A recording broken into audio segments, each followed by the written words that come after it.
محمد بن عبد الله وعلى آله وأصحابه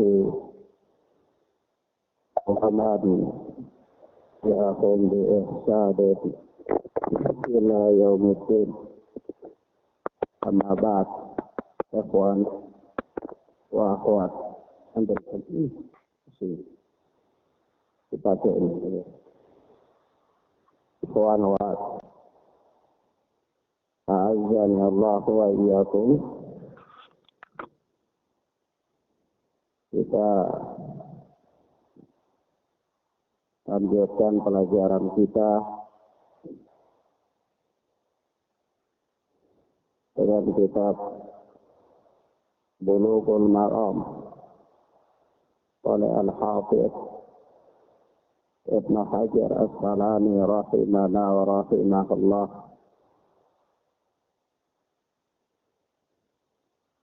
Kita sampai pada hadis yang ke-6 dari kitab Bulughul Maram. Ini berkata Al-Hafidz Ibnu Hajar Asqalani rahimana wa rahimahullah,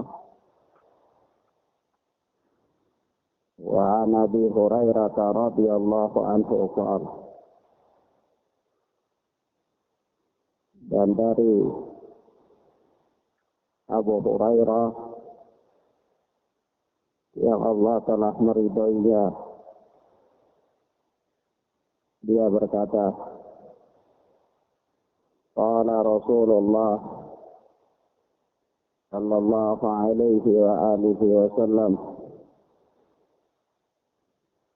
Rasulullah sallallahu alaihi wa alihi wasallam bersabda,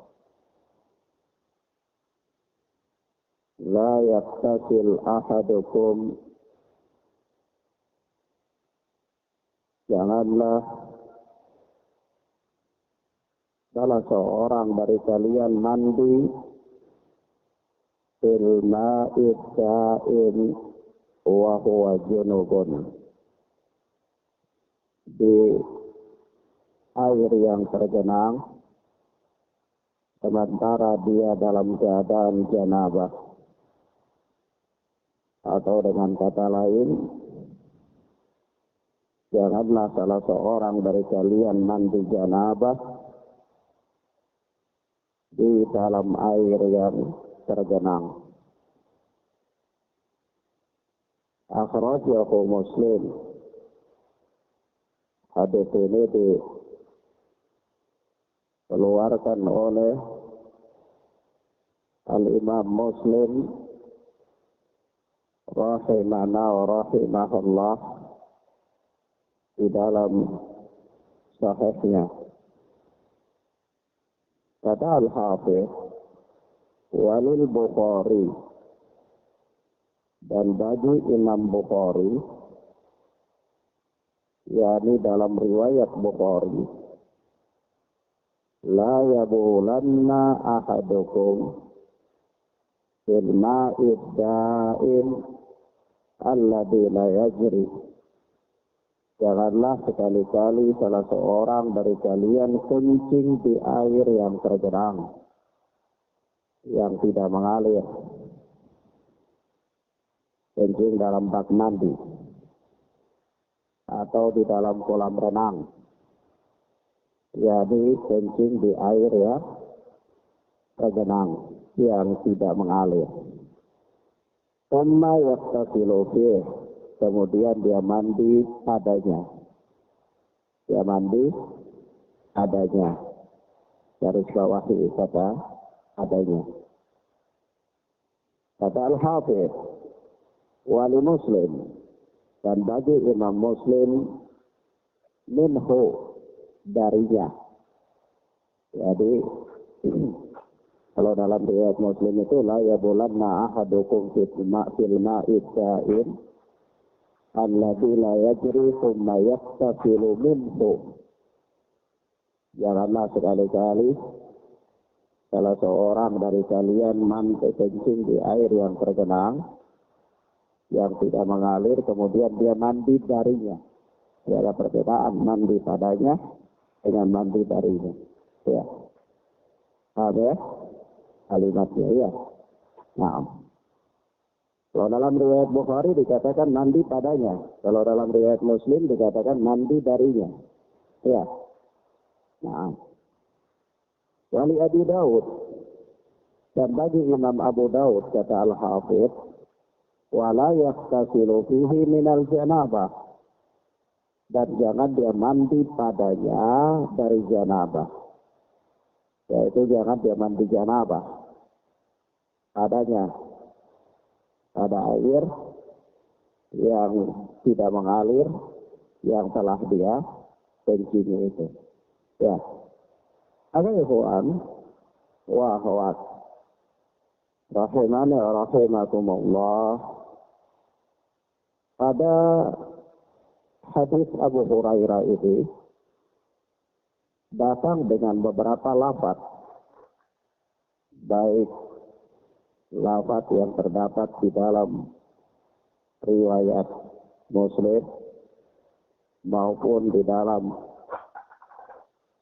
riwayat Bukhari maupun di dalam riwayat Abu Daud. Semuanya sahih. Semuanya sahih. Lafaznya berbeda-beda. Maka di sini ada beberapa perkara yang perlu kita pahami. Yang pertama, perbedaan lafaz yang ada pada hadis ini bukanlah menunjukkan istirah, goncangnya hadis, bukan. Karena kalau ada suatu hadis datang dengan lafaz yang berbeda-beda, bisa jadi juga dia istirah, goncang. Itu bisa jadi itu hadis dhaif. Apabila memang perbedaan lafaz itu saling menafikan satu dengan yang lain. Ya. Tapi kalau perbedaan lafaz itu tidak saling menafikan, perbedaan lafaz yang saling mendukung, maka itu bukan berarti menggoncang. Ya. Ya. Kalau misalnya ini antum jadi hakim, kalau ada orang datang berikan informasi, antum tanya dengan pertanyaan yang sama. Dia berikan jawaban. Lalu ada dua orang lagi, orang yang kedua datang, antum tanya dengan pertanyaan yang sama. Dia berikan jawaban lagi. Yang tidak sama jawabannya. Kalau dalam jawaban itu kontradiksi, maka ini artinya goncang. Informasi tersebut goncang. Satu dengan lain saling bertolak belakang. Tidak bisa dijadikan sumber hukum. Paham ya? Dan kalau hadis datang dalam lafaz yang istirah, yang goncang, itu hadis yang dhaif. Hadis yang apa? Dhaif. Tapi kalau ada perbedaan lafaz yang tidak saling kontradiksi, atau saja satu orang tentang suatu perkara dia berikan keterangan, tapi dia beri keterangan itu misalnya dari sini sampai di anggur merah. Terus antum tanya lagi, orang yang kedua dia berikan keterangan dari sini sampai di pelabuhan. Tidak saling kontradiksi, hanya saja yang satu cuma sepenggal, yang satu lebih banyak. Ya, maka ini tidak saling kontradiksi. Bisa jadi dia saling mendukung, dia tidak saling menafikan. Ya, maka yang demikian ini bukan istirah. Dalam ilmu hadis yang seperti ini bukan istirah. Maka ini juga tidak bisa dihukumi perbedaan lafaz dalam kondisi yang seperti ini. Itu tidak dapat dikatakan hadis yang istirah. Paham ya? Nah, kadang-kadang nanti kita dapati perbedaan lafaz yang kemudian dijadikan istirah. Padahal hakikatnya dia tidak istirah. Dan dikatakan oleh sebagian orang bahwa dia ini bertentangan, dia ini kontradiksi. Ini hadis dhaif karena dia kontradiksi. Ada kegoncangan pada lafaznya. Tapi ternyata dia tidak goncang karena dia tidak saling menafikan. Tidak saling apa? Menafikan. Paham ya? Nah, maka kita katakan pada hadis ini, hadis Abu Hurairah ini, perbedaan lafaz yang ada padanya itu bukan menunjukkan kegoncangannya, tidak. Karena dia tidak saling menafikan. Melainkan dia saling melengkapi. Ya, dia saling melengkapi. Baik. Maka dari situ ada beberapa faedah penting dari hadis yang mulia ini. Pertama, ada lafaz Muslim Rasulullah Shallallahu Alaihi Wasallam bersabda, "La yastasil ahadukum fil ma'i sa'im wa huwa junubun." Janganlah salah seorang dari kalian mandi di air yang tergenang dalam keadaan dia junub. Dalam keadaan dia junub. Hadis ini konteksnya, dohirnya menunjukkan kepada kita tentang larangan mandi janabah dengan cara menceburkan diri langsung ke dalam air yang tergenang tidak mengalir. Dengan cara apa? Menceburkan diri langsung ke air yang tergenang tidak mengalir. Misalnya, seperti apa Ustaz gambarannya? Ya, gambarannya ini antum ada di kolam renang. Ya, kolam renang ini air yang tidak mengalir, tergenang. Kalau antum kebetulan nanti basah, mau mandi janabah. Sudah mandi janabah itu kan rukunnya cuma dua ya, yaitu niat, yang kedua meratakan air ke seluruh anggota tubuh. Jadi kalau air sudah rata ke seluruh anggota tubuh sudah cukup, sudah dapat dikatakan sebagai mandi janabah. Lalu atau apa?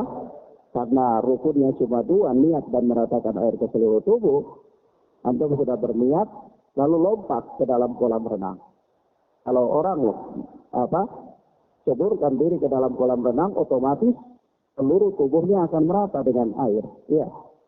Nah, dalam kondisi yang demikian apakah boleh? Kita katakan kalau dilihat dari sisi sah atau tidaknya mandi janabah, maka mandi janabahnya tetap sah. Tetapi sungguh dia telah melakukan suatu perbuatan terlarang. Kenapa perbuatan itu terlarang? Datang dalam riwayat Bukhari Muslim dari Abu Hurairah bahwa Rasulullah Shallallahu Alaihi Wasallam melarang la yattasil ahadukum fil ma'i da'im wa huwa junub. Ya, janganlah salah seorang dari kalian mandi pada air yang tergenang sementara dia junub. Jadi mandi dengan cara apa? Ceburkan diri. Maka kita katakan yang pertama, faedah yang pertama dari hadis yang mulia ini ada larangan mandi dengan cara menceburkan diri, mandi janabah dengan cara menceburkan diri ke dalam air yang tergenang. Catatan, apakah larangan ini bersifat haram ataukah bersifat makruh? Apakah larangan ini bersifat haram ataukah bersifat makruh? Sebagian para ulama mengatakan larangan di sini adalah larangan yang bersifat makruh tanzih. Tidak bersifat haram. Sebagian para ulama lagi mengatakan larangan di sini bersifat haram. Bersifat apa? Haram. Kenapa? Karena asal di dalam larangan itu adalah haram. Al-aslu fin nahyi lit-tahrim. Hukum asal dalam larangan itu menunjukkan haram sampai datang keterangan yang mengatakan dia bukan haram. Ya. Nah. Ala kulli hal ya ikhwan, ala kulli hal. Karena hakikatnya orang mandi janabah dari air yang tergenang tidak dapat merubah kondisi air itu. Seberapa banyak pun orang. Berbeda dengan orang yang kencing di dalam air yang tergenang. Kalau orang yang kencing di air yang tergenang, semakin banyak orang yang mengencingi air yang tergenang, itu bisa jadi air akan terkontaminasi. Tapi kalau orang yang mandi janabah, seberapa banyak pun orang yang mandi janabah dari air yang tergenang, maka air itu tidak akan bisa terkontaminasi oleh benda apa? Najis. Karena dia mandi janabah sendiri itu bukan najis, karena tubuh muslimin bukan najis. Ya. Maka dari itu, kita katakan bahwa larangan yang ada dalam hadis ini sebagaimana yang dikuatkan oleh sebagian para ulama, sebagaimana dinukil oleh Syekh Ibnu Utsaimin dalam Syarhul Mumti', bahwa larangannya adalah karahiyatu tanzih, makruh tanzih. Larangannya larangan apa? Makruh tanzih. Nah, pertanyaan,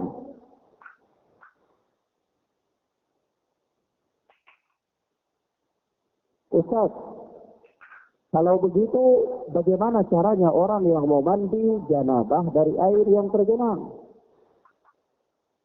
Dia ini berada di air yang tergenang, berada di kolam renang atau ya tempat pemandian ya, kolam renang atau di bak besar misalnya, tergenang tidak mengalir, dia mau mandi janabah. Bagaimana yang dia harus lakukan? Maka yang disyariatkan adalah dia berdiri di tepi kolam tersebut, mandi dengan cara menimbah dari air itu. Mandi dengan cara apa? Menimbah dari air tersebut. Ya, ini yang masyru' yang disyariatkan. Baik. Kemudian yang kedua, dari lafaz Bukhari, yaitu Rasulullah sallallahu alaihi wasallam bersabda, la yabulanna ahadukum fil ma'i da'im alladhi la yajri thumma yaqtasilu fihi. Janganlah sekali-kali salah seorang dari kalian kencing di air yang tergenang yang tidak mengalir kemudian dia mandi padanya. Maka di sini ada dua larangan. Faedah yang kedua dari hadis yang mulia ini adalah yang termaktub atau yang diisyaratkan dalam lafaz Bukhari. Yaitu ada dua larangan. Pertama, larangan kencing di air yang tergenang. Larangan apa? Kencing di air yang tergenang. Yang kedua, larangan mandi ada air yang tergenang yang telah dikencing. Larangan mandi pada air yang tergenang yang telah dikencing. Yang kedua. Paham ya? Larangan pertama apa? Kencing pada air yang tergenang. Larangan kedua, mandi pada air, bukan dari air ya, mandi pada air yang tergenang yang telah dikencing. Loh Ustaz kok bisa? Bagaimana gambarannya? Bagaimana gambarannya? Gambarannya kan orang kalau mandi dalam kolam renang rasa pipis kadang-kadang dia nggak naik, langsung pipis saja di situ. Ini berarti dia telah kencingi air tersebut. Ya, ya. Lalu bagaimana Ustaz dia mandi padanya? Kalau dia mandi padanya maka ini ada larangan di sini. Ada larangan Rasulullah Sallallahu Alaihi Wasallam. Yaitu apa? La yabulanna ahadukum fil ma'i da'im alladhi la yajri thumma yaqtasilu fihi. Janganlah sekali-kali salah seorang dari kalian kencing di air yang tergenang yang tidak mengalir kemudian dia mandi padanya. Jadi kalau ada orang dia mandi di kolam renang lalu dia pipis di situ, kemudian dia mandi lagi di situ, maka dia telah terjatuh dalam dua larangan. Larangan yang pertama dia kencing di air yang tergenang, yang kedua dia mandi dari air yang telah dikencingi di air yang tergenang. Ya, paham ya? Baik. Pertanyaan Ustaz, bagaimana kalau dia kencing di air yang mengalir? Apakah masuk dalam larangan kencing di air ini semuanya? Apakah air yang tergenang dan air yang mengalir? Maka jawabnya air yang mengalir tidak terlarang. Air yang mengalir itu tidak terlarang. Kenapa? Karena sirkulasi air itu berjalan secara normal. Ya. Nah. Kemudian yang berikut, Ustaz, bagaimana kalau dia kencing di air yang tergenang saja tapi dia tidak mandi darinya? Ya. Dan di sini para ulama mengatakan, perhatikan ya, larangannya, perhatikan bunyi larangannya. Antum tidak punya buku bulu maram maksudnya. Terjemah. Baik. Larangannya di sini Rasulullah Sallallahu Alaihi Wasallam katakan, la yabulanna ahadukum fil ma'i da'im alladhi la yajri thumma yaqtasilu fihi. Janganlah sekali-kali salah seorang dari kalian kencing di air yang tergenang yang tidak mengalir, kemudian dia mandi padanya. Ini kan satu kalimat. Atau apa? Satu kalimat. Bagaimana kalau dia hanya kencing di air yang tergenang saja, tapi dia tidak mandi darinya? Kemudian para ulama mengatakan tidak mengapa, karena larangan yang datang di sini adalah kencing sekalian mandi. Ya, paham ya? Tetapi tentunya pendapat itu pendapat yang jauh. Pendapat yang marjuh, pendapat yang lemah. Pendapat yang kuat mengatakan Anda kencing di situ terlarang. kencing dan mandi lebih terlarang lagi. Ya, langsung ya. Baik. Kemudian Ustaz, bagaimana kalau orang ini dia tidak mandi dengan cara mandi padanya? Untuk paham mandi padanya. Mandi padanya itu dengan cara mandi dengan cara apa? Menceburkan diri ke dalamnya. Dia tidak mandi padanya, tapi dia mandi darinya. Jadi ada air yang tergenang, dia renang, dia rasa pipis, malas pergi ke kamar mandi, dia pipis di situ. Setelah itu dia, saya tadi lupa mandi. Dia mau mandi ya, katanya mau pakai sabun, ada duduk di pinggir kolam itu, dia timba lalu mandi dari situ. Bagaimana hukumnya? Tetap saja hal ini terlarang. Kenapa? Berdasarkan riwayat Muslim, yaitu minhu, kemudian dia mandi darinya. Ya, kemudian dia mandi darinya. Nah, ya ikhwan, Ustaz, pertanyaan, apakah larangan ini mandi pada semua jenis mandi ataukah khusus mandi janabah saja? Sebahagian para ulama mengatakan khusus mandi janabah saja. Kenapa? Karena mereka mengikat keumuman konteks hadis ini dengan hadis yang khusus yang datang dalam lafaz Abu Daud. Yaitu apa? Wa yaktasilu fihi minal janabah, dan dia mandi padanya dari mandi janabah. Ya. Berarti kalau mandi lain boleh. Begitu. Paham ya? Karena mereka mengatakan ini konteks hadisnya umum. Kemudian hadis umum ini diikat oleh lafaz yang ada dalam riwayat Abi Daud. Yaitu apa? Yang mengatakan mandi khusus janabah. Berarti mandi selain dari janabah boleh. Ya. Dan segala macam alasan yang disampaikan oleh mereka karena mandi janabah itu demikian. Karena kalau mandi bukan janabah itu demikian. Panjang lebar sekali para fuqaha membahasnya. Tetapi kita katakan ya ikhwan fillah azanallahu wa iyyakum ala kulli hal, mandi dari janabah dan mandi bukan dari janabah dua-duanya terlarang. Dua-duanya apa? Terlarang. Nah. Pertanyaan, Ustaz, apakah larangan di sini bersifat haram atau bersifat makruh? Larangan di sini bersifat haram atau bersifat makruh? Larangan apa? Larangan kencing pada air yang tergenang. Apakah bersifat haram atau bersifat makruh? Hal ini sebagaimana biasanya persoalan-persoalan fikih, yaitu tidak luput dari perselisihan pendapat di antara para ulama. Tetapi kita katakan bahwasanya larangan yang ada dalam hadis ini adalah larangan yang bersifat haram.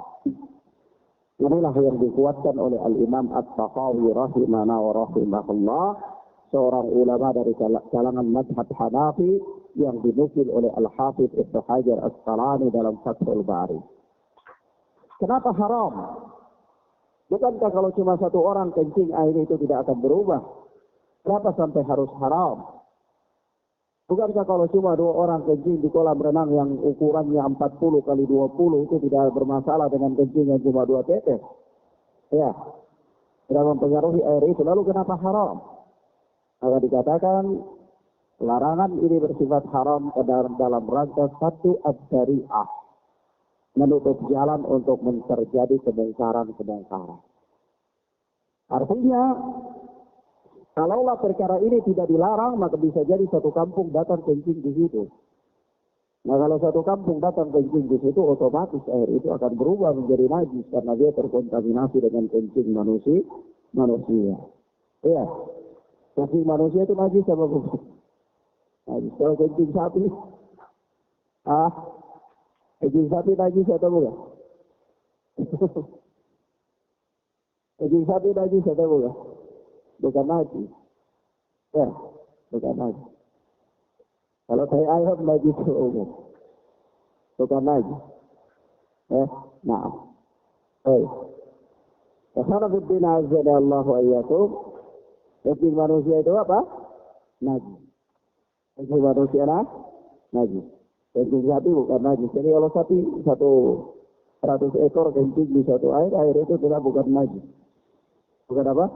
Bukan najis. Tapi kalau airnya berubah dari sifat air mutlak menjadi kencing sapi, nah itu sudah tidak bisa dipakai berwudu karena dia sudah bukan air mutlak.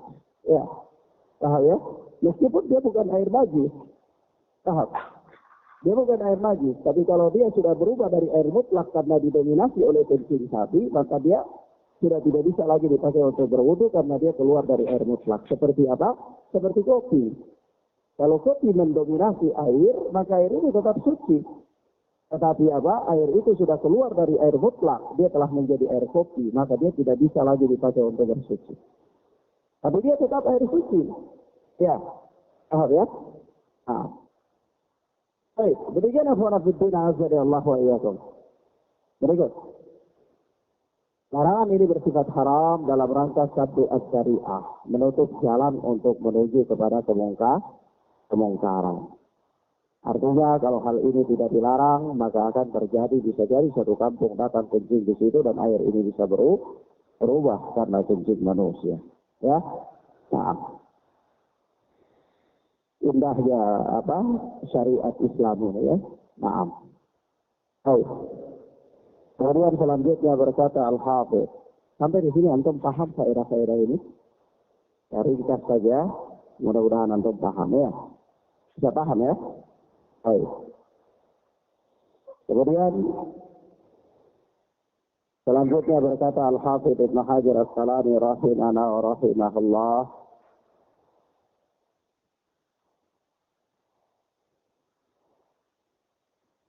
وعن رجل صاحب النبي صلى الله عليه وسلم قال.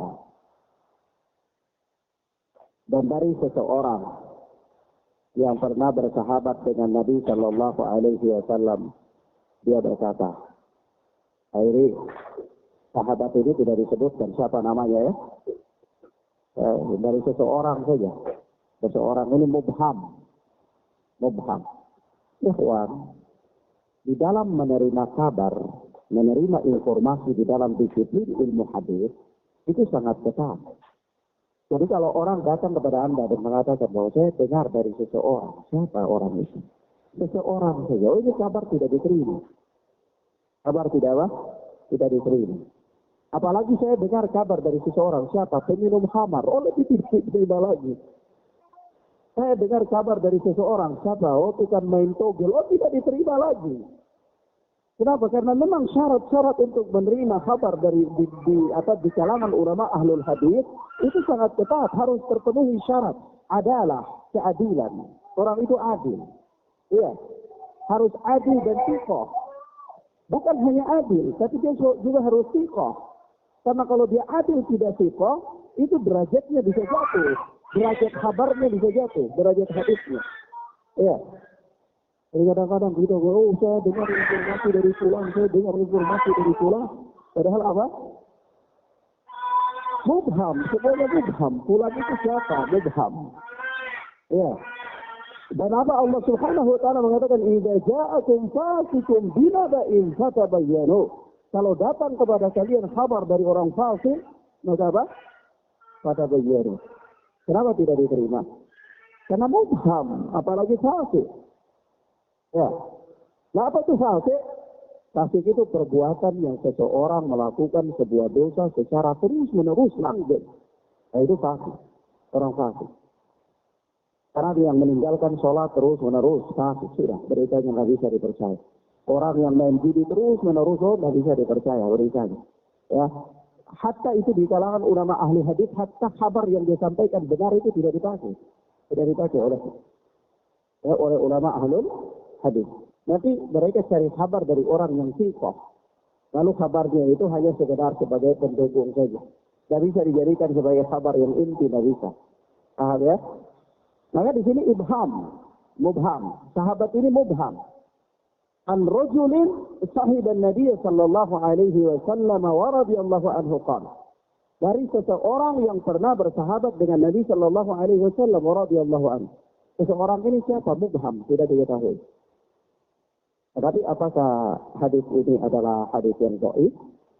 Hanya dengan ibham, kemubhaman yang terjadi di kalangan para sahabat? Kita katakan tidak. Kenapa? Karena kulluhum udul. Sahabat itu semuanya adil. Jadi disebutkan namanya atau tidak disebutkan namanya, diketahui orangnya atau tidak diketahui orangnya, itu tidak mempengaruhi berita yang disampaikan. Kenapa? karena sahabat semuanya adil. Sahabat semuanya adil. Nanti di bawah sahabat itu baru harus tahu siapa yang menyampaikan. Harus apa? Harus tahu. Maka dari itu Syekh Muhsin Al-Abbad hafizana wa hafizahullah pernah ditanya ya, Syekh Muhsin. Syekh Muhsin asal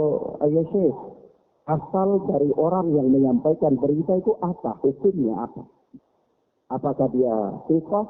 Apakah dia adil? Apakah dia majhul? Kata beliau, muslimin dalam menyampaikan berita itu hukum asalnya majhul. Tidak diketahui. Dari siapa saja yang menyampaikan berita itu majhul semuanya, tertolak. Sampai dia memenuhi kriteria adalah thiqah. Ya. Nah, paham ya? Jadi siapa saja yang menyampaikan berita itu asalnya majhul. Orang ini majhul, jahalah. Tidak tahu siapa ini orang. Sampai beritanya itu baru diterima kalau dia itu adalah orang yang memenuhi syarat. Yaitu adalah keadilan dan thiqah. Thiqah itu apa? Thiqah itu orang yang kuat hafalannya. Sebab kadang-kadang berita ini ada orang meriwayatkan berita. Itu kalimatnya ada terdiri dari 17 suku kata. Begitu dia sampaikan nanti tinggal 5 suku kata. Atau berita itu ada 5 suku kata. Begitu dia sampaikan sudah jadi 25 suku kata. Nah, ini yang tidak thiqah di sini. Iya. Nah, mahal ya. Nah ini makanya dari itu harus orang yang thiqah. Dia mengutip pembicaraan itu benar-benar kata per kata. Kata per kata. Atau kalau memang dia tidak mengutipnya kata per kata, yaitu makna. Makna. Tapi dia harus memberikan keterangan di situ. Maka dari itu, di dalam ilmu hadis, itu dia harus memenuhi hadis sahih, itu dia harus memenuhi beberapa kriteria, di antaranya kriteria yang paling unggul adalah adalah dan thiqah. Keadilan dan apa? Kethiqahan. Orang yang menyampaikan berita itu. Orang yang adalah, orang yang adil itu keluar darinya orang yang tidak adil. Keluar darinya orang yang tidak adil. Siapa yang tidak adil? Orang yang tidak adil itu orang yang munafik. Orang yang ada padanya sifat-sifat nifaq. Siapa yang ada padanya sifat-sifat nifaq? Dikatakan oleh Syekh Shalih Fauzan di antaranya orang yang musbil terus menerus. Jadi tidak celananya di bawah mata kaki terus menerus sepanjang hari. Ini beritanya fasik. Orang apa? Orang fasik. Ada orang yang apa? Halikatul lihya terus menerus cukur jenggot setiap hari. Jenggotnya tumbuh, dia cukur, jenggotnya tumbuh, dia cukur, jenggotnya tumbuh, dia cukur. Ini fasik. Ada Syekh Shalih Fauzan. Agar ini apa? Beritanya tidak diterima. Keadilannya gugur. Keadilannya apa? Gugur. Jadi Masya Allah ya. Gugur keadilannya. Kemudian thiqah. Thiqah itu ya kuat hafalannya dalam meriwayatkan. Kemudian tidak terjadi jahalah, tidak terjadi kemajhulan dalam sanad hadis. Yani muttasil bersambung dari fulan bin fulan, dari fulan, dari fulan, dari fulan, jelas. Tidak akan dikatakan maksudnya dari seseorang. Seseorang itu siapa? Hantu, atau orang gila, atau orang dari Maroko, atau siapa? Itu. Tidak boleh seperti itu. Harus jelas. Harus jelas. Dia menukilkan berita itu jelas, muttasil. Bersambung sanadnya. Saya mendengar dari Muhammad. Dia berkata bahwa dia dengar dari Fatimah. Dia mengatakan bahwa Fatimah itu menyaksikan perbuatan tersebut. Nah, ini muttasil, bersambung. Ya. Tapi kalau saya dengar dari seseorang, orang itu dia dengar dari sekelompok orang, katanya mereka bercerita, ini apa? Ini riwayat majhul. Ya, kumpulan orang-orang yang majhul. Nah, mahfum ya dalam ilmu hadis. Maka kita katakan ya ikhwana fillah, azza Allah wa iyyakum, an rajulin sahiban Nabi sallallahu alaihi wasallam, dari seseorang yang pernah bersahabat dengan Nabi. Ini jahalah memang. Tapi jahalah ini tidak berpengaruh. Kenapa? Karena sahabat itu kulluhum udul. Sahabat itu semuanya adil. Diketahui atau tidak diketahui tidak apa-apa. Itu tidak mempengaruhi. Allah telah memberikan rekomendasi keadilan kepada mereka. Ya. Nah. Bahkan dalam sebagian riwayat dikatakan sahabat ini berteman dengan Nabi itu selama 10 tahun. Sahabat ini. Ya. Nah. Kemudian apa? Dia berkata, orang yang pernah bersahabat dengan Nabi ini dia berkata, Naha Rasulullah sallallahu alaihi wasallam an taghtasil al-mar'atu bi fadli ar-rajuli aw ar-rajulu bi fadli al-mar'ah.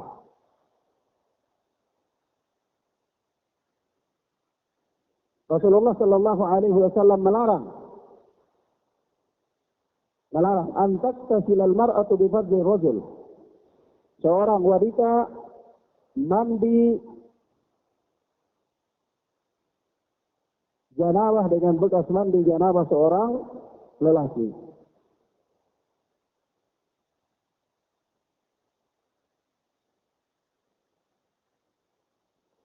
Al-rajul bi fadli al-mar'ah, atau seorang lelaki, seorang suami mandi janabah dengan bekas mandi air janabah seorang istri.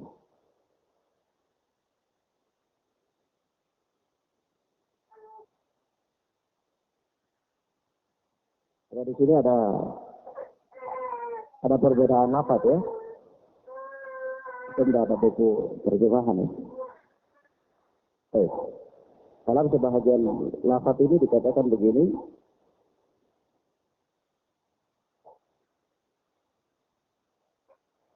Zada Musaddad wal yaktari jami'an. Jadi seorang rawi yang bernama Musaddad itu ada menambahkan lafaz. Yaitu lafaz hadisnya mengatakan bahwa wal yaktari jami'an. Hendaklah mereka berdua itu mandi sama-sama mandi bareng. Tapi kalau di dalam sebagian riwayat yang lain itu tidak dikatakan zada Musaddad, langsung saja yaitu apa? Naha Rasulullah sallallahu alaihi wasallam an taghtasil al-mar'atu bi fadli ar-rajul. Yani Rasulullah sallallahu alaihi wasallam melarang seorang istri mandi janabah dengan bekas mandi janabah seorang suami, awir rajul bi fadli al-mar'ah, atau Rasulullah melarang seorang suami mandi janabah dengan bekas mandi air mandi janabah seorang istri, wal yaktari jami'an, tetapi hendaklah mereka berdua mandi bareng. Ya. Naam.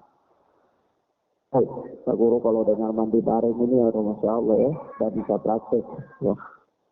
Nah, ya apa sabar aja. Nanti kapan-kapan kalau ada libur ya bisa praktek dari sunnah Nabi Sallallahu Alaihi Wasallam. Ini sunnah yang menguntungkan. Ya. Nah. Ada apa? Kata Al-Hafidh Ibn Hajar As-Salami rahimahullah akhrajahu Abu Dawud wa Nasa'i wa isnaduhu sahih. Hadis ini diriwayatkan oleh Imam Abu Dawud dan Imam An-Nasa'i dan sanadnya adalah sahih. Sanadnya adalah sahih kata Al-Hafidh. Dan sanad hadis ini adalah memang hadis yang sahih. Disahihkan oleh Al-Allamah Al-Albani rahimahullah di dalam Sahih Sunan Abi Dawud. Ikhwan, a'azzani Allah wa iyyakum. Jelas sekali hadis yang mulia ini memberikan beberapa faedah hukum kepada kita. Yang pertama, begitu sempurnanya syariat Islam ini. Begitu sempurnanya syariat Islam ini sampai mengajarkan kita tentang mandi janabah sekali. Ya. Agama ini sangat lengkap sekali. Sangat lengkap. Apalagi persoalan-persoalan besar ya. Persoalan sholat, persoalan taharah, persoalan zakat, persoalan puasa, persoalan haji, persoalan jual beli, persoalan nikah, ya, persoalan jenazah, itu semuanya diajarkan.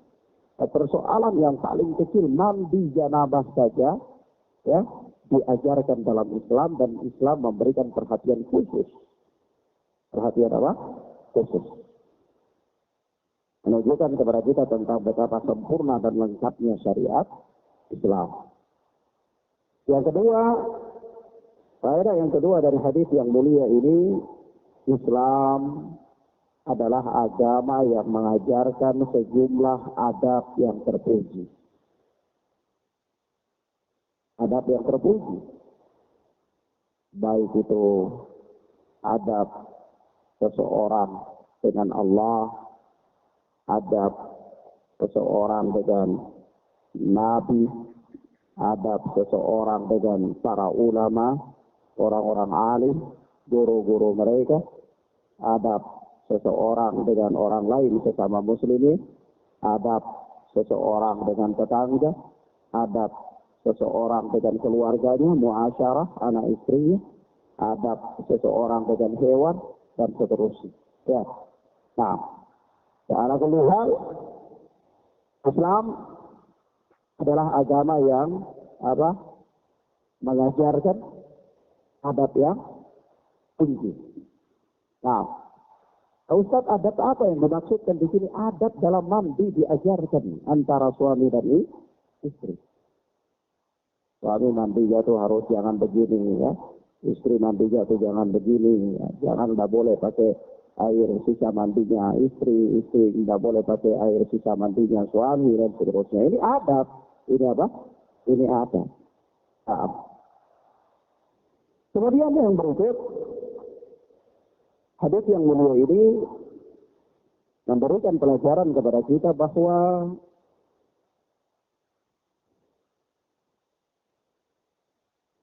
Islam tidak melarang suami istri untuk mandi sama-sama. Itu tidak ada larangan. Maka dari itu dikatakan tidak ada penghalang aurat antara suami istri, tidak ada penghalang aurat. Atau jangan seperti apa ya, sebagian manusia ya yang beramal dengan aksar Ali bin Abi Thalib, tidak boleh melihat aurat suami nanti atau aurat istri nanti mata buta. Ya, kasihan. Nah, ini tidak jelas, tidak sahih. Tidak sahih. Tidak ada batasan aurat antara suami istri. Oleh sebab itu, kalau istri meninggal, suami boleh memandikan jenazahnya. Kalau suami meninggal, istri boleh memandikan jenazahnya. Kenapa? Karena tidak ada batasan aurat di antara mereka. Paham ya? Baik. Maka di sini tidak ada halangan. Tidak ada halangan akan hal tersebut. Nah. Kemudian ini bagian daripada apa? Bagian daripada kepedulian Islam terhadap hubungan sebuah rumah tangga. Romantisme di dalam hubungan sebuah rumah tangga. Nah.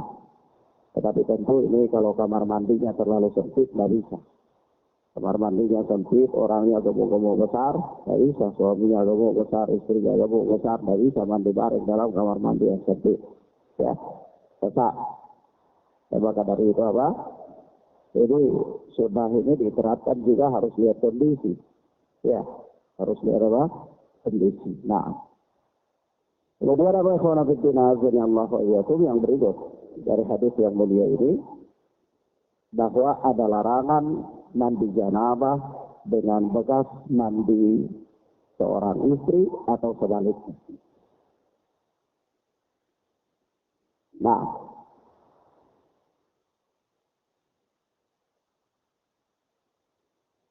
pertanyaannya, apakah larangan di sini bersifat haram atau bersifat makruh? Apakah larangan di sini bersifat haram atau bersifat makruh?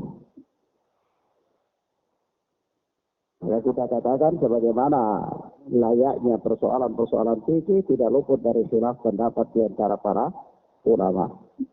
Sebagian para ulama berpegang dengan zahir larangan yaitu haram, sebagian ulama mengatakan tidak haram, justru makruh.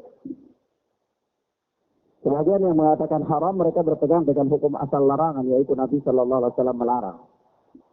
Dan hukum asal dalam larangan adalah apa? Haram. Ada sebagian para ulama mengatakan tidak haram. Hukumnya makruh. Kenapa hukumnya makruh? Karena ada riwayat lain yang menunjukkan kebolehan akan hal tersebut. Karena ada riwayat lain yang menunjukkan kebolehan akan hal tersebut, maka larangan yang pertama nilainya haram turun menjadi makruh, karena tidak mungkin sesuatu yang haram itu dilakukan oleh Nabi Shallallahu Alaihi Wasallam. Jadi kalau ada larangan, namun kemudian ada perbuatan yang menyelisihi larangan tersebut, itu menunjukkan kepada kita bahwa larangan yang dimaksud tidaklah haram. Tidaklah apa? Haram. Ya. Itu adalah pemahaman yang disebutkan oleh para ulama, oleh para fuqaha dalam memahami nas-nas yang datang dalam Al-Quran maupun Sunnah. Karena kalau kita tidak menggunakan kaidah seperti ini, maka orang bisa serampangan dalam apa? Mendiskreditkan syariat Islam. Nanti kalau memang mereka membaca hadis-hadis Rasulullah tentang adanya larangan suatu perkara, atau mereka membaca ayat-ayat Al-Quran tentang adanya larangan suatu perkara, lalu di lain kesempatan mereka menemukan bahwa ada perbuatan yang seperti itu yang dilakukan oleh sebahagian orang saleh, para sahabat misalnya, atau Rasulullah Shallallahu Alaihi Wasallam pernah melakukannya misalnya, maka mereka akan mengatakan, oh ini tidak benar, ini agama ini, masa ini larang, kemudian ini buat, ini larang, ini kemudian buat. Ya. Nah, oleh sebab itu, kita katakan bahwa Allah Subhanahu wa Ta'ala yang maha mulia dan maha sempurna menurunkan agama ini dengan segala kesempurnaannya, maka agama ini tidak akan pernah terjadi kontradiksi padanya. Tidak akan pernah. Tidak akan pernah. Kalaupun terjadi kontradiksi, maka kontradiksi itu terjadi pada asal-asal manusia. Karena mereka tidak memahami agama itu sendiri. Karena mereka tidak memahami agama itu sendiri. Maka kalaulah mereka mengembalikan agama itu kepada ahlinya, maka niscaya mereka akan paham. Niscaya mereka akan paham. Maka dari itu Allah Subhanahu wa Ta'ala berfirman, "Fas'alu ahla dzikri in kuntum la ta'lamun." Bertanyalah kepada ahli ilmu jika kalian tidak tahu. Kalau kita katakan ya khana fiddin azani Allah wa iyyakum, pendapat yang rajih dari dua pendapat tersebut yang kita yakini benar insyaallah taala adalah pendapat yang mengatakan larangan di sini adalah larangan yang bersifat makruh tanzih. Larangan yang bersifat apa? Makruh tanzih. Nah, selanjutnya berkata Al-Hafidh Ibn Hajar Asqalani rahimana wa rahimahullah wa an Ibn Abbas radhiyallahu anhuma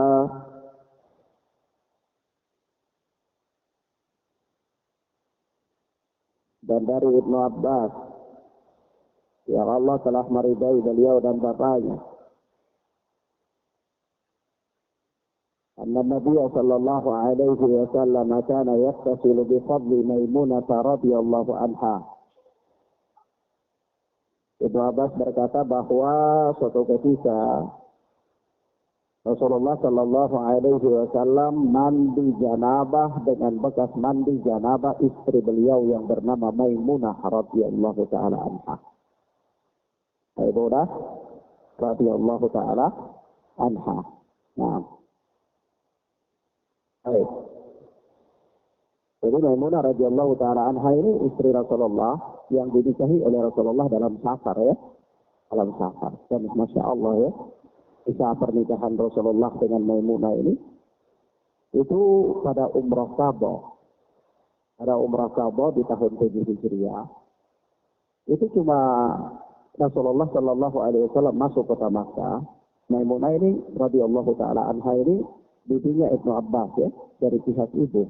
Ibunya Ibnu Abbas dari pihak ibu. Saudari ibunya Ibnu Abbas radhiyallahu taala anha.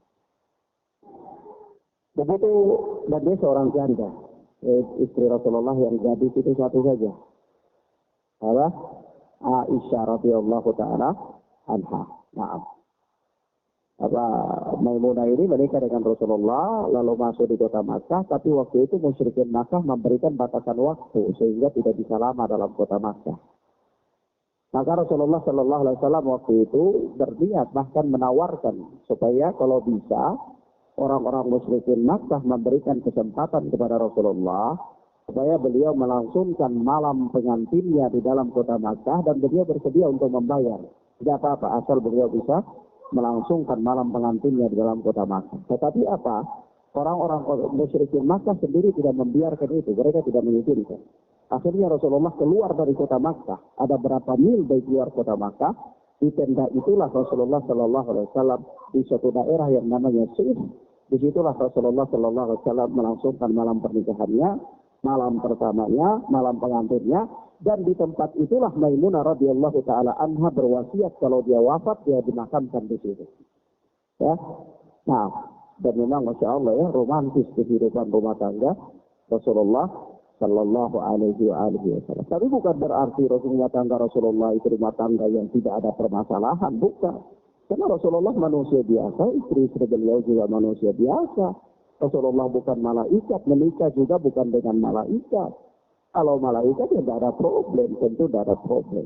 Ya. Tetapi kalau manusia, sepanjang masih nama manusia, itu masih ada problem. Ya. Tetapi bagaimana mereka menyelesaikan problem-problem tersebut dengan ketakwaan mereka? Dengan apa? Ketakwaan mereka. Maka disitulah ikhwan, Maimunah radhiyallahu taala anha ini dimakamkan di tempat itu. Di tempat di kemah yang disitulah dia melangsungkan malam pengantinnya dengan Rasulullah Sallallahu Alaihi Wasallam. Di kemah. Jadi tidak perlu tidak perlu di hotel-hotel besar atau apa, maksudnya di Islamic Center, tidak perlu di gedung-gedung besar, ya acara pernikahan itu dengan tenda yang luar biasa ya. Tidak perlu, itu memakan biaya yang banyak. Kenapa? Karena kebahagiaan sebuah rumah tangga itu tidak terukur dari mahalnya malam pernikahannya, ya, megahnya acara akad nikahnya. Bahkan ikhwan, barakallahu fikum, terkadang sebuah pernikahan itu yang megah, ya, dengan menghabiskan anggaran yang begitu banyak. Publik mengakui pernikahan mereka, tetapi di mata agama pernikahannya tidak sah. Kenapa Ustaz pernikahannya tidak sah? Publik mengakui pernikahan mereka. Ya kalau dia menikah dalam keadaan hamil, bagaimana mau dikatakan sah menurut tinjauan syariah? Dan kemudian Ustaz, dia tidak dalam keadaan ikhwana fiddin azza Allah wa iyyakum. Kalau dia menikah dalam keadaan iddah saja, itu pernikahannya tidak sah. Lalu Ustaz, iddah itu apa? Iddah itu masa penantian. Apakah masa penantian itu berlaku hanya kepada wanita yang hamil atau wanita yang tidak hamil juga berlaku? Berlaku kepada wanita yang tidak hamil juga. Ini begini, ikhwana fiddin azza Allah wa iyyakum. Kalau pernikahan terjadi dalam masa iddah, itu pernikahannya tidak sah. Walaupun publik itu mengatakan bahwa mereka sudah menikah, mereka tadi pagi baru melakukan akad nikah disaksikan oleh penghulu, ada ijab, ada kabul, ada saksi, ada wali, ada mahar, bahkan hartanya 50 juta. Meriah, ramai, keluarganya semua hadir. Dalam pandangan Islam, kalau dia menikah dalam keadaan masa iddah, apakah pernikahannya sah? Tidak sah. Terus bagaimana Ustaz kalau wanita ini dia pergi dan dia menikah lagi dengan orang lain tanpa ada restu lelaki tersebut? Bagaimana? Sah? Apa tidak? Nah, karena dia dengan orang ini tidak ada hubungan apa-apanya dalam pandangan Islam. Ya. Dia dengan orang ini tidak ada apa-apanya dalam pandangan Islam. Ya kalau dia menikah dalam kondisi masa iddah, dan ikhwana fiddin azza Allah wa iyyakum, dalam pembahasan fikih, wanita yang hamil itu masa iddahnya dia melahirkan. Ya. Wanita yang ditalak satu, masa iddahnya 3 bulan. Wanita begitu juga masa iddah ya dalam talak 2. Wanita dalam talak 3, masa iddahnya 4 bulan 10 hari. Wanita gadis yang belum pernah menikah tapi tidak hamil, masa iddahnya 1 kali kuruk. Jadi ada perempuan ini gadis. Ya. Karena berikan gambaran permasalahan. Ada perempuan gadis. Dia mau menikah. Tapi malam ini terjadi perzinahan dengan calon suami. Paham? 1 minggu berikut mereka nikah. Apakah pernikahannya sah? Tidak sah. Dia berada dalam masa iddah. Apa masa iddahnya? 1 kali kuruk, 1 kali haid. Sampai dia selesai dari haidnya, baru dia boleh menikah.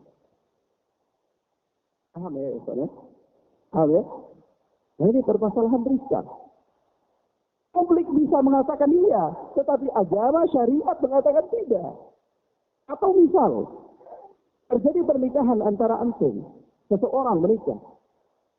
Awalnya seorang suami rajin sholat, seorang istri rajin sholat. Begitu dalam perjalanan, suami ini tidak pernah sholat sama sekali. Bagaimana status pernikahan mereka? Jumhur ulama mengatakan terjadi talak secara otomatis. Terjadi apa? Talak secara otomatis.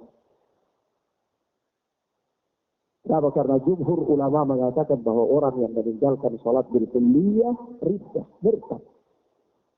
Jadi pernikahan wanita yang sholat dengan orang yang telah murtad tidak sah. Ya. Paham ya, kawan ya? Ini masalah hisab. Karena harus dalam pemahaman. Maka ikhwanafiddin azza Allah wa iyyakum. Maka dari itu kita katakan di sini, hati-hati. Ada orang banyak kasus. Banyak kasus kadang-kadang dia sudah bercerai dengan suaminya, benar. Tapi belum selesai masa iddahnya, sudah menikah. Ya. Maka pernikahan ini termasuk dalam pernikahan masih ada dalam tenggang masa iddah. Ini tidak boleh, haram. Tidak boleh. Iya. Pernikahannya tidak sah. Maka ikhwan fillah azza Allah wa iyyakum, dengan segala kesederhanaan kita kembali ini biografi Maimunah radhiyallahu taala anha. Dengan segala kesederhanaannya ya ikhwan, ini Maimunah radhiyallahu taala anha melangsungkan pernikahan di tempat yang sangat sederhana. Bahkan dari sinilah ada sebuah kisah yang luar biasa dinukilkan oleh Ibnu Abbas. Dan Ibnu Abbas ini kan memang bibinya kepada Maimunah radhiyallahu taala anha. Bahkan Ibnu Abbas ini sering bermalam di rumah bibinya untuk melihat bagaimana Rasulullah itu sholat kalau malam hari. Bahkan Ibnu Abbas pernah sholat itu berdiri di sebelah kiri Rasulullah, lalu Rasulullah ambil Ibnu Abbas letakkan di sebelah kanan Rasulullah sallallahu alaihi wasallam. Ibnu Abbas berkata bahwa kana anna Nabi sallallahu alaihi wasallam kana yaktasilu bi fadli Maimunah radhiyallahu anha. Bahwa Rasulullah sallallahu alaihi wasallam yaktasilu bi fadli Maimunah radhiyallahu taala anha.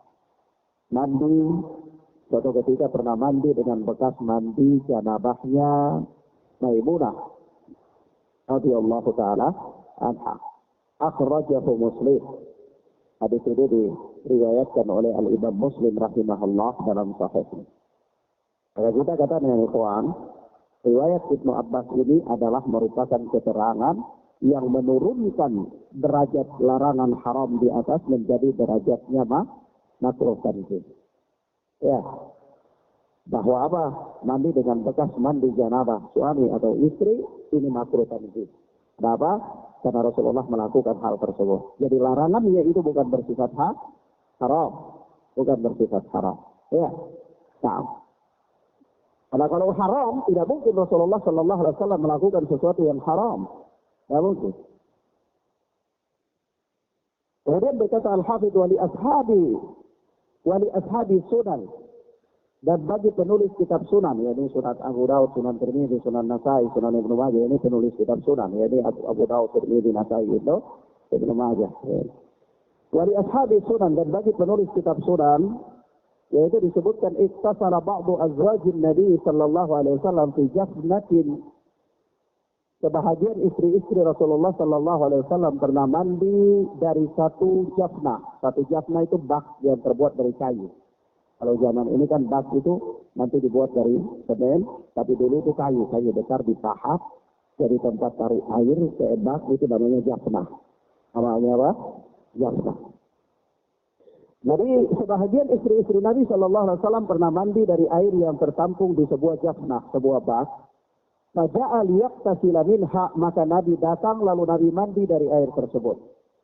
Faqalat, maka salah seorang istri Nabi itu berkata, inni kuntu junuban. Sesungguhnya tadi aku itu mandi junub. Dari air itu tadi aku mandi junub. Faqala innal ma'alai la yujnub. Maka Nabi sallallahu alaihi wasallam bersabda, sesungguhnya air itu tidak junub. Kata Nabi sallallahu alaihi wasallam bahwa air itu tidak junub. Nah, ya junub. Sesungguhnya air itu tidak junub. Nah dari sini ya kawan, mungkin saja ini diskusi para fuqaha ya, Anda berikan gambaran kepada antum. Ada sebahagian fuqaha mengatakan ketika membaca riwayat Ibnu Abbas dalam lafaz Muslim, itu mereka berkata begini. Kalau Rasulullah datang lalu mandi dari bekas mandi janabahnya, sebagian istri Maimunah radhiyallahu taala anha, itu bukan berarti menunjukkan perbuatan tersebut makruh, bukan. Tetap saja haram karena ada larangan. Lalu bagaimana menafsirkan perbuatan Rasulullah ini? Ada ihtimal, ada kemungkinan. Kemungkinannya apa? Menurut mereka, bisa jadi karena Rasulullah tidak tahu kalau air itu baru saja selesai dipakai mandi janabah sama Maimunah. Ya, paham ya? Jadi ya bisa jadi karena Rasulullah tidak tahu, ya Rasulullah mandi dari situ. Jadi tetap saja larangannya bersifat haram begitu. Namun kita katakan kepada para orang yang berpendapat dengan haramnya mandi dari yang demikian, kita katakan bahwa kemungkinan itu ditepis dengan riwayat-riwayat yang disebutkan oleh penulis kitab Sunnah.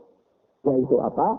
Bahkan seorang istri Rasulullah sendiri pernah mengaku kepada Rasulullah, ya Rasulullah, tadi itu aku mandi junub dari situ. Tapi apa kata Rasulullah? Innal ma'a la yajnub atau la yajnub. Air itu tidak junub. Ya, maka kemungkinan yang tadi di atas ditepis oleh riwayat-riwayat yang lain. Maka inilah faedahnya kalau mempelajari ilmu agama itu tidak bisa baca satu hadis saja, tidak bisa. Atau tidak bisa baca dua hadis saja, tidak bisa. Bisa salah paham, bisa salah. Harus mempelajari secara menyeluruh.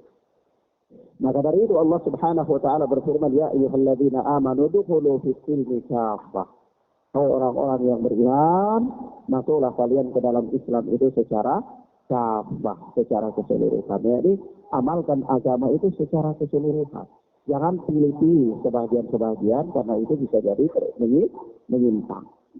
Maka ikhwanafiddina azanillah wa iyyakum, inilah juga adalah riwayat yang menguatkan pendapat kita yang mengatakan bahwasanya larangan mandi seorang suami atau seorang istri mandi janabah dengan bekas mandi janabah suami atau istri adalah larangan yang bersifat makruh tanzih. Riwayat yang ada dalam penulis kitab Sunan ini kata Al-Hafidz Ibnu Hajar Asqalani wa sahhahahu Tirmidzi wa Ibnu Khuzaimah.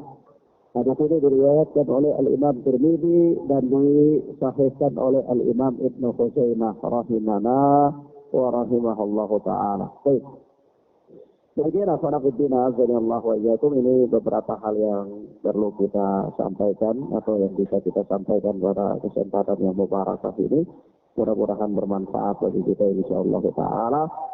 Berhubung karena pelajaran Bulughul Maram ini adalah pelajaran fikih, maka ada beberapa pertanyaan fikih yang ana akhirkan dan kita jawab.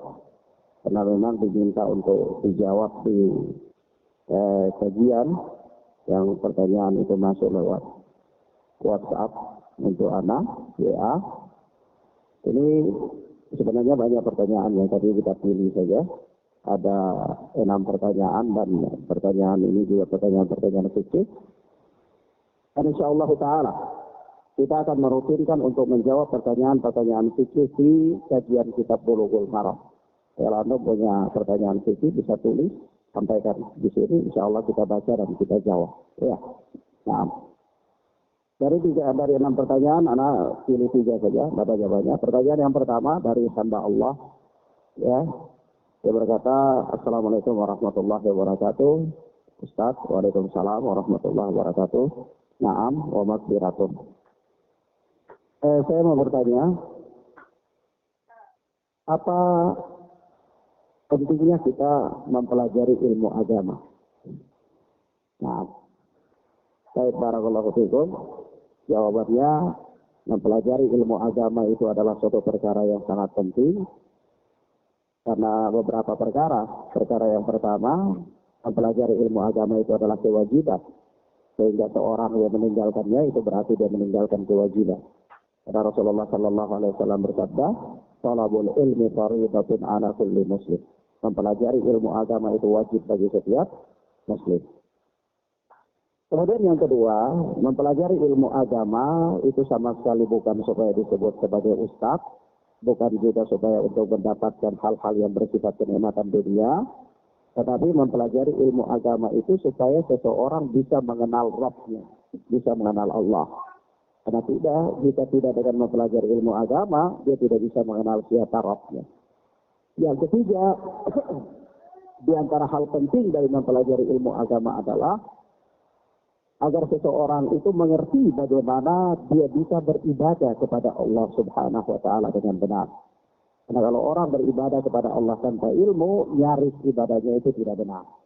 Maka inilah di antara beberapa perkara pentingnya mempelajari ilmu agama. Baik, wabillahi taufiq. Pertanyaan yang kedua, Ustaz, apa hukum talak di dalam Islam?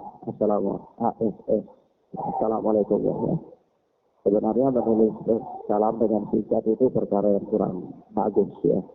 Nah, ya perkara yang bagus itu ya tulis satu kali semuanya, tidak apa-apa, pahala. Assalamualaikum warahmatullahi wabarakatuh. Waalaikumsalam warahmatullahi wabarakatuh. Dari Fulan di Sumatera Selatan. Waalaikumsalam warahmatullahi wabarakatuh. Ustaz, saya mau bertanya apa hukum talak? Baik. Talak atau perceraian di dalam Islam itu adalah hukum asalnya mubah. Hukum asalnya apa? Mubah. Perkara yang boleh-boleh saja, sama dengan makan nasi, makan kedondong, sama hukum asalnya mubah.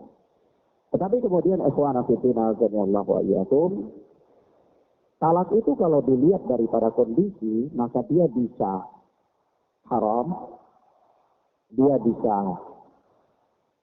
dianjurkan, dia juga bisa boleh talak, boleh tidak. Gitu. Kapan talak itu menjadi haram? Talak itu menjadi haram apabila tidak ada alasan syar'i. Atau seorang istri misalnya meminta talak. Ya, saya kira ini mungkin pertanyaannya ini lebih cenderung ke sini ya. Seorang istri meminta talak, itu hukum asalnya haram. Berdasarkan sabda Nabi Shallallahu Alaihi Wasallam, ayyuma imra'atin sa'alat min zawjiha talaqan fi ghairi ma ba'tin, faharamun 'alaiha ra'satul jannah. Istri mana saja yang minta cerai dari suaminya tanpa ada sebab yang syar'i, maka haram baginya bau surga. Ini hukum asal. Tetapi dalam kondisi tertentu, maka boleh. Hukum asal itu meminta talak itu bisa jadi wajib. Kapan wajib? Wajib itu apabila suami ini tidak melakukan kewajiban-kewajibannya kepada Allah. Tidak sholat, tidak puasa, berbuat syirik terus-menerus.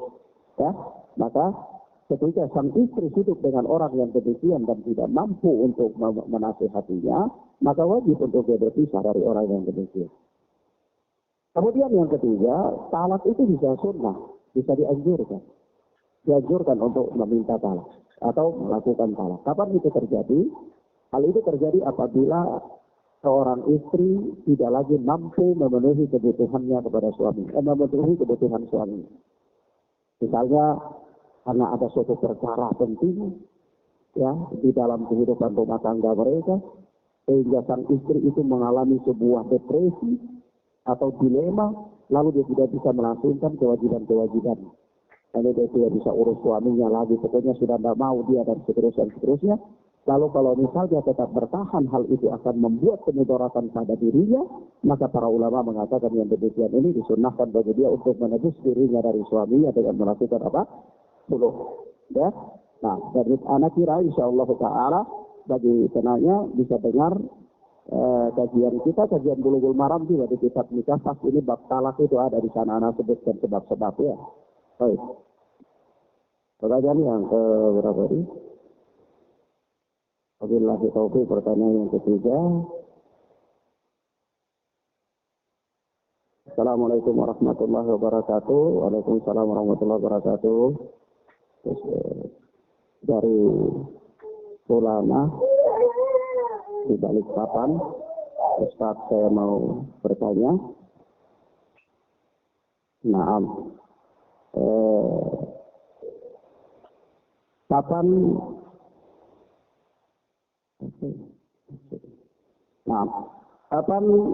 sebuah perceraian itu terjadi? Apakah harus melalui pengadilan? Maksudnya kapan sebuah pernikahan itu terjadi? Apakah pernikahan? Apakah sebuah perceraian itu terjadi? Apakah perceraian itu terjadi harus melalui sebuah pengadilan? Maka jawabnya, Rasulullah Shallallahu Alaihi Wasallam bersabda, salah satu ada tiga perkara yang hujluhun najibun, wajibduhun najibun. Yang apabila bercanda dia serius, yang apabila serius maka dia serius. Yaitu apa? Nikah, talak, warajah.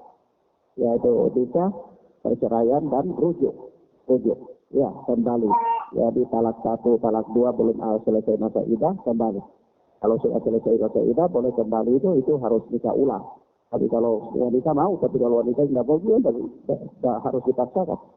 Misalnya dia talak 1, lalu selesai masa iddah dia mau kembali, bujuk-bujuk datang wanita sudah tidak mau lagi, dia tidak ada hak, tidak bisa paksa. Ya, karena sudah terlanjur, sudah lewat masa iddahnya. Siapa suruh sebelum masa iddah antum tidak mau rujuk. Ya. Kita katakan di sini apa ya, Allah. Talak itu terjadi dengan kata-kata. Bisa dua. Bisa kata yang bersifat sareh, bisa kata yang bersifat sindiran, kinayah.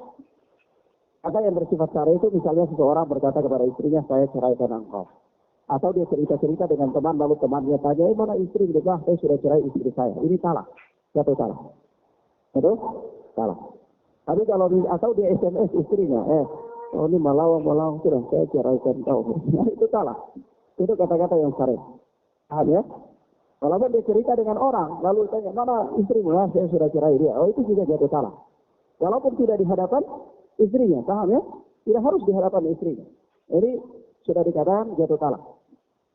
Ustaz, maksudnya persoalan, bagaimana kalau misalnya mereka ada berkelahi, tapi berkelahinya ringan, cuma biasa-biasa saja, lalu dia katakan talak. Ini pun jatuh talak.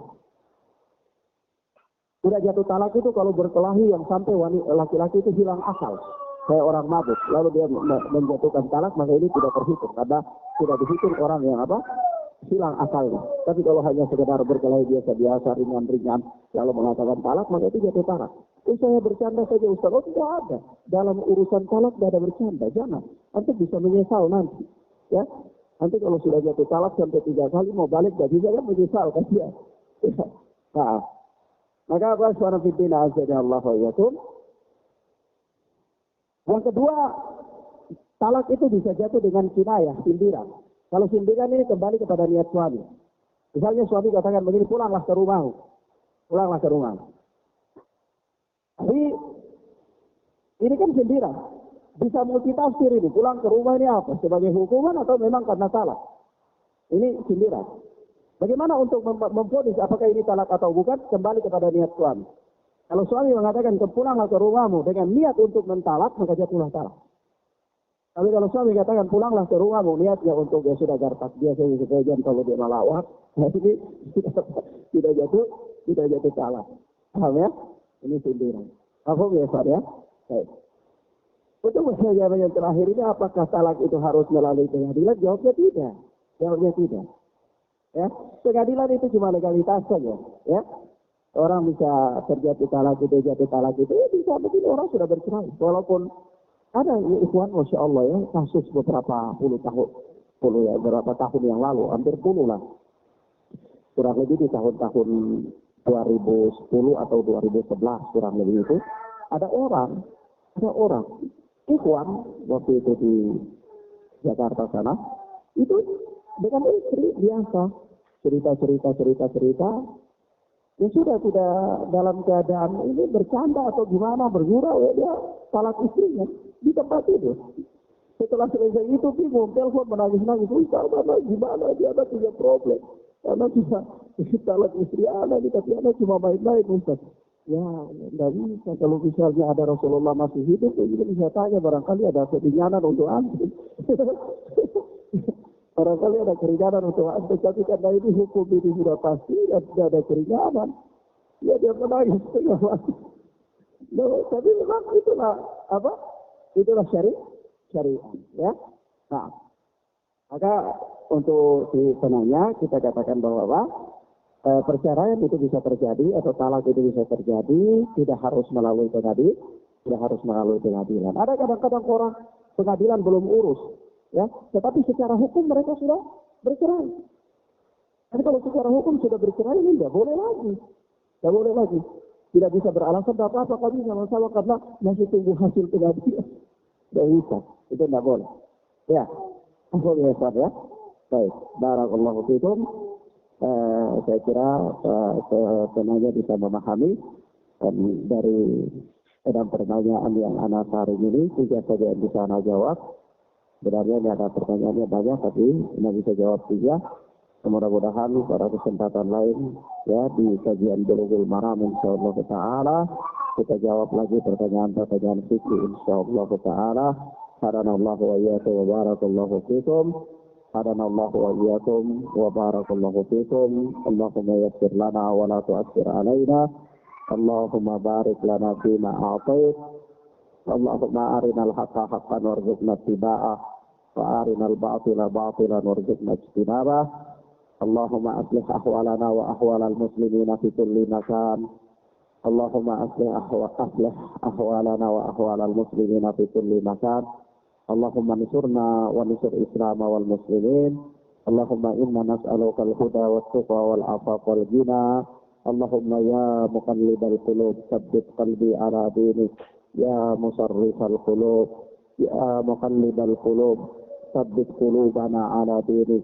Ya musarrifal qulub sarrif qulubana ala ta'atik. Wa sallallahu ala nabiyyina Muhammad wa ala alihi wa sahbihi wa sallam. Subhanakallahumma bihamdika asyhadu an la ilaha illa anta astaghfiruka wa atubu ilaik. Wassalamu alaikum warahmatullahi wabarakatuh.